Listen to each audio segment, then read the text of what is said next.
Ils n'ont pas demandé, ils ont simplement décidé.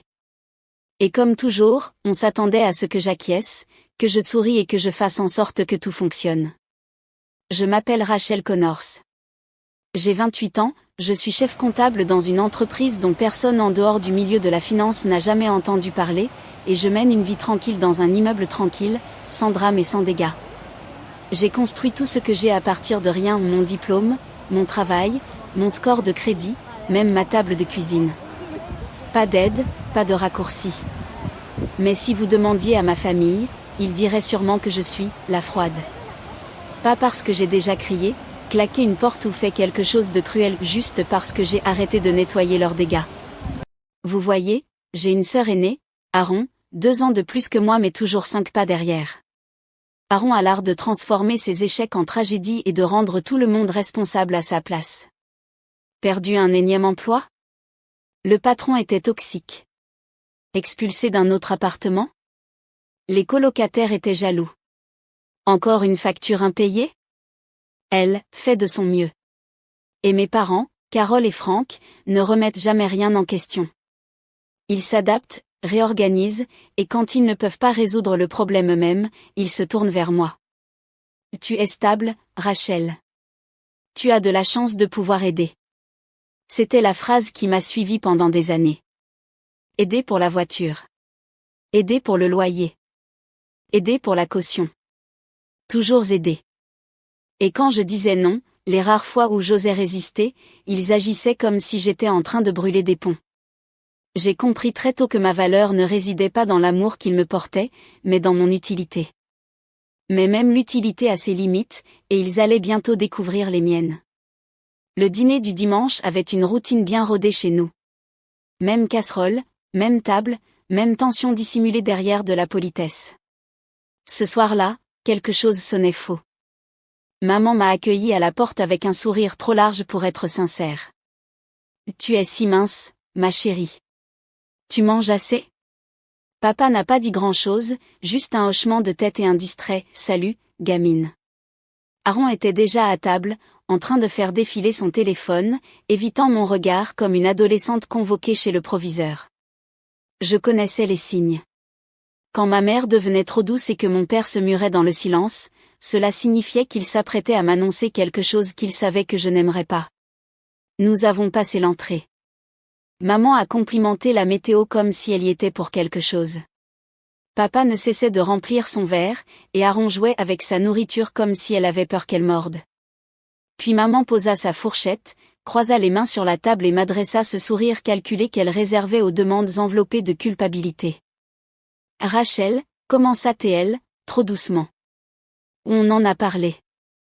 Aaron traverse une période difficile, elle va venir vivre chez toi quelque temps. Juste comme ça. Sans question, sans discussion. Elle l'a dit comme si elle me proposait des biscuits. Comme si évidemment j'allais accepter.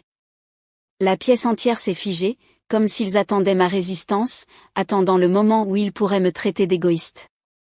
Je regardais Aaron. Elle leva les yeux une seconde avant de les baisser. Mon père s'éclaircit la gorge, déjà prêt pour l'argumentation. Au lieu de ça, j'ai souri. Bien sûr, dis-je d'un ton léger. Si ça peut aider Aaron à se remettre sur pied, je ne vois pas pourquoi pas. Le silence qui suivit fut tranchant. Ma mère cligna des yeux, prise au dépourvu. Mon père expira comme s'il avait évité une balle. Aaron s'adossa à sa chaise, un air satisfait envahissant son visage comme de la mousse. Aucun d'eux ne remarqua à quel point je m'étais figée après cela. À quel point je restais silencieuse. Ils pensaient que j'avais cédé.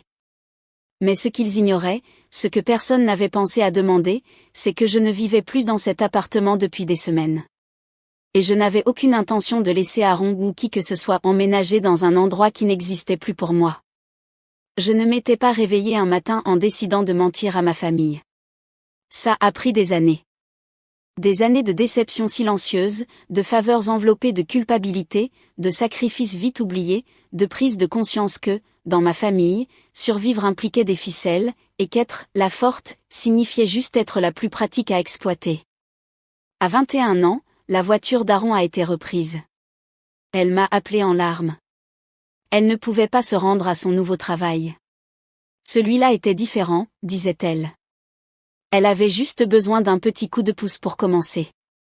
Mon crédit était impeccable. Co-signer semblait être un petit geste. Elle a arrêté d'aller à ce travail 3 semaines plus tard. A raté les paiements.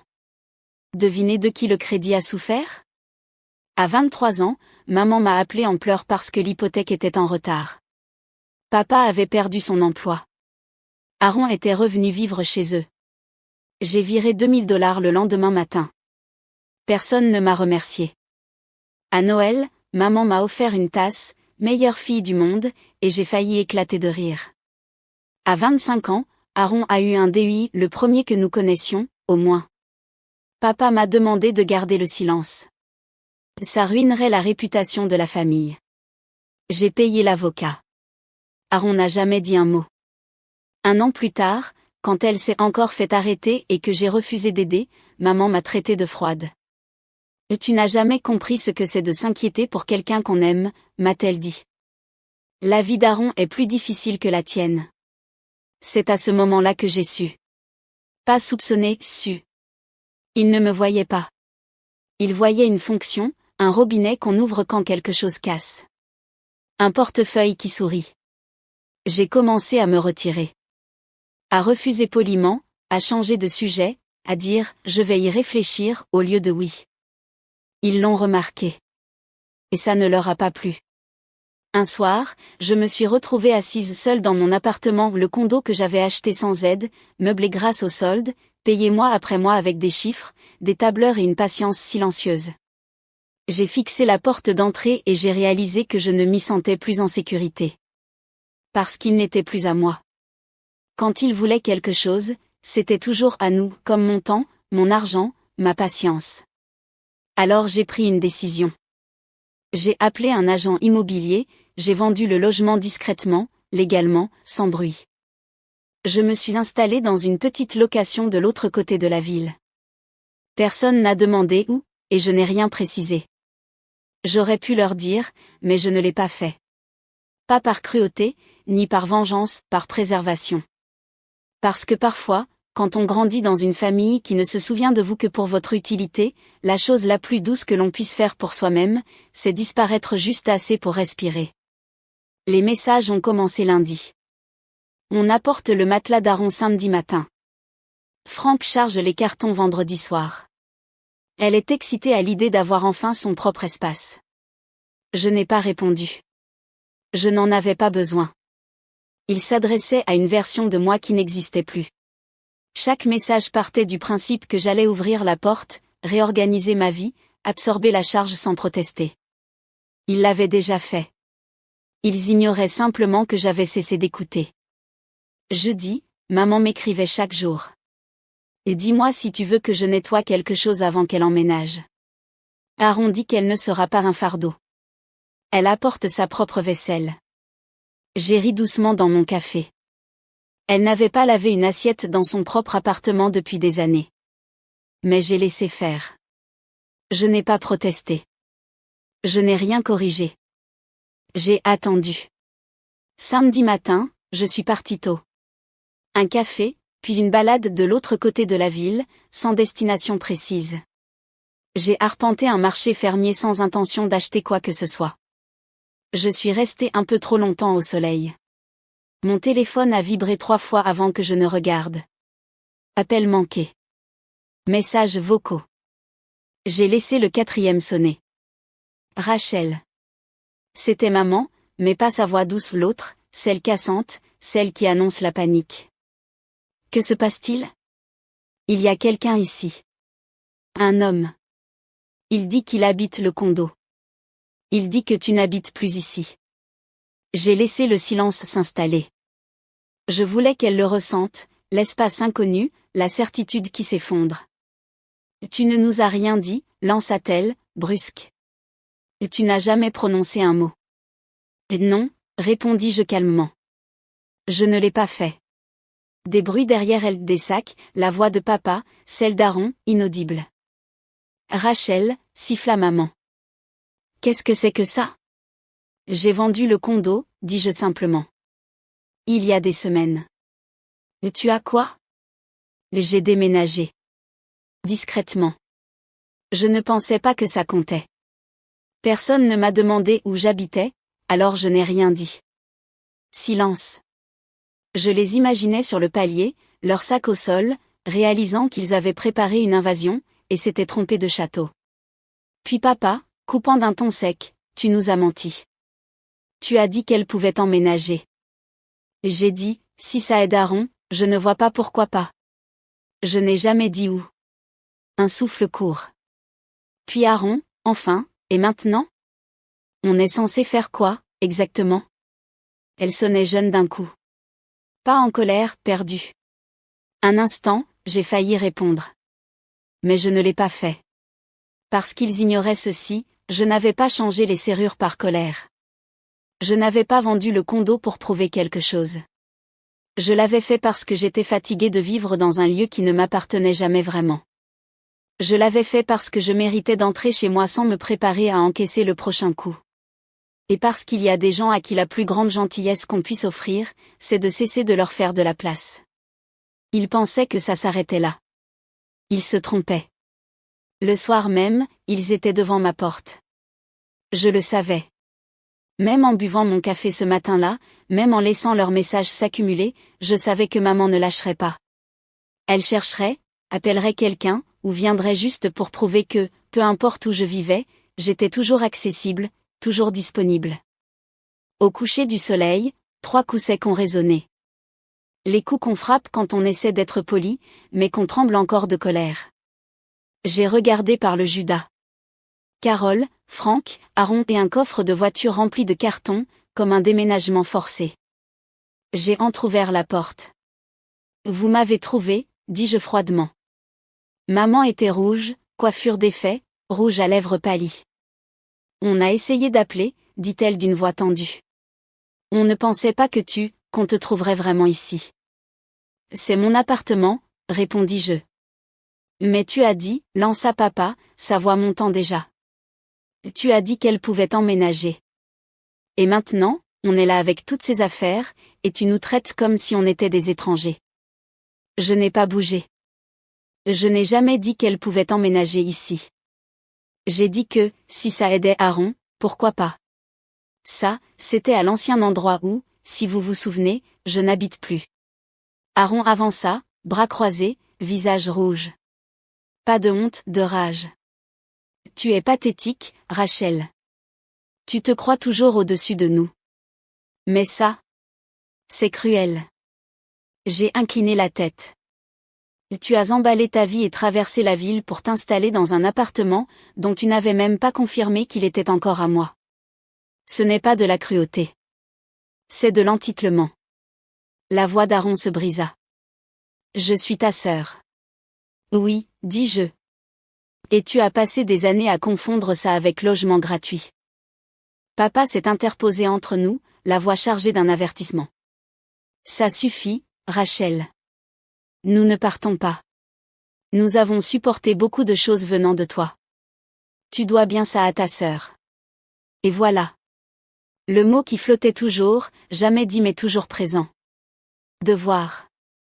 Comme si chaque dollar payé, chaque heure travaillée, chaque nuit blanche passée à régler des problèmes qui n'étaient pas les miens avait été consigné quelque part, dans un contrat silencieux que je n'avais jamais signé.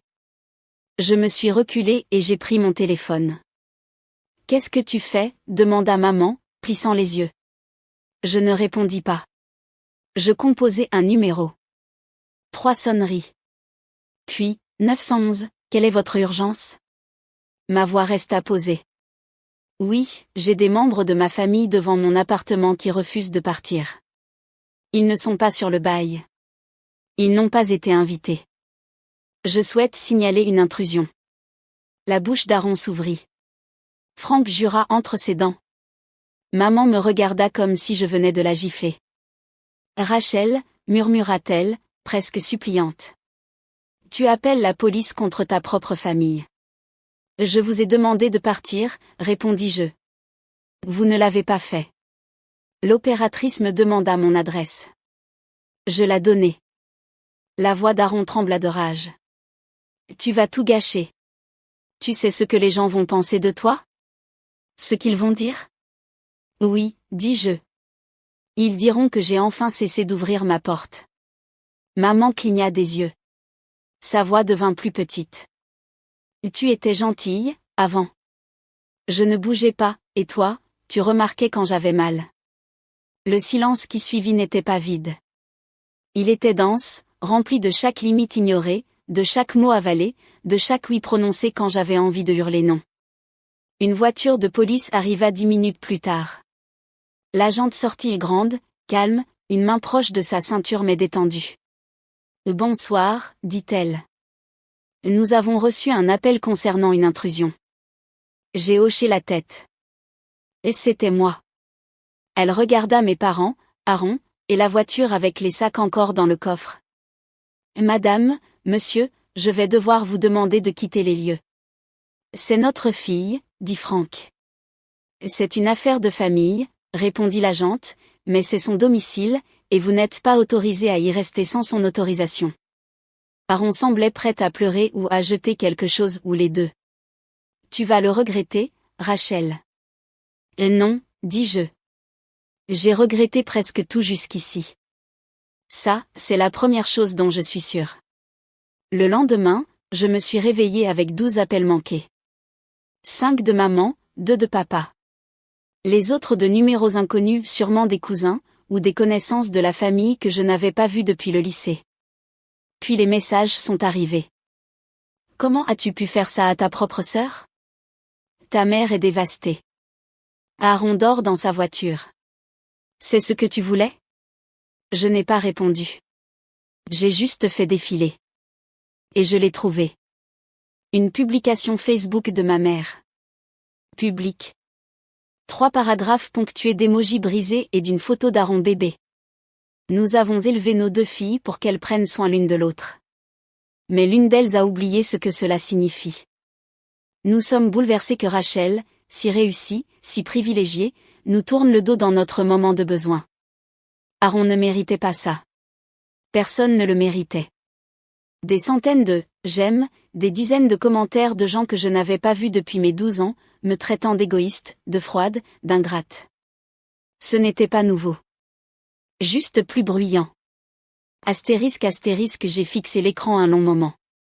Puis, pour la première fois de ma vie, j'ai répondu. Un fil. Simple, sans fioriture, sans hashtag.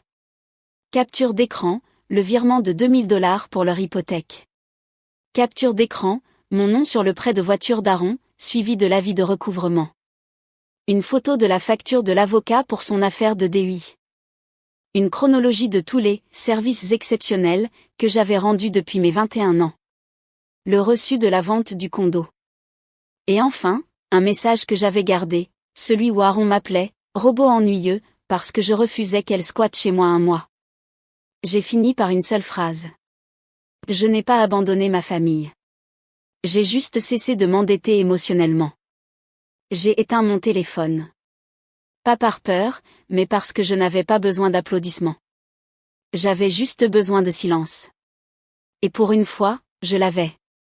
Ce soir-là, l'appartement était immobile. Aucun bruit du couloir, aucun téléphone qui vibre. Juste le ronronnement du frigo et les craquements des vieux tuyaux dans les murs. J'ai fait du thé camomille. Pas pour dormir. Je n'avais plus besoin d'aide pour ça. Mais pour le geste. La tasse tiède dans les mains, la vapeur montant comme un pardon que je n'avais pas demandé. Mon téléphone a clignoté une fois. Maman. Puis Aaron. Je n'ai pas ouvert. Je connaissais la cadence, choc, colère, culpabilité, supplication, toujours dans cet ordre. J'ai bloqué les 2 numéros. Pas par méchanceté, ni par orgueil, mais parce que toutes les portes ne méritent pas d'être frappées éternellement. Je suis sortie sur le balcon. Il faisait froid, mais pas un froid brutal, un froid vivant. Celui qui te rappelle que tu existes. En bas, la ville continuait, gens qui marchent, phares qui brillent, quelqu'un promenant un chien dans un manteau trop grand pour le printemps. Une voisine, 2 étages plus bas, m'a fait un signe. Je lui ai rendu. C'était simple, ce petit geste. Plus vrai que la plupart des choses que j'avais faites par obligation. À l'intérieur, j'ai éteint les lumières une par une. Salon, cuisine, couloir. Pas de cadre, pas de photos de famille. Juste du calme, juste de l'espace propre. Je ne me sentais ni triomphante, ni amère, ni brisée. Je me sentais terminée. Terminée de jouer un rôle. Terminée d'expliquer. Terminée d'être le masque à oxygène pour des gens qui n'avaient jamais appris à respirer seuls. Quelque part, il réécrivait sûrement encore l'histoire, me prêtant le rôle de la méchante, de la froide, de la fille ingrate. Qu'il le fasse. Je ne me suis pas volatilisée. Ils ont juste raconté l'histoire comme si c'était le cas. Et maintenant, c'est moi qui l'ai écrite.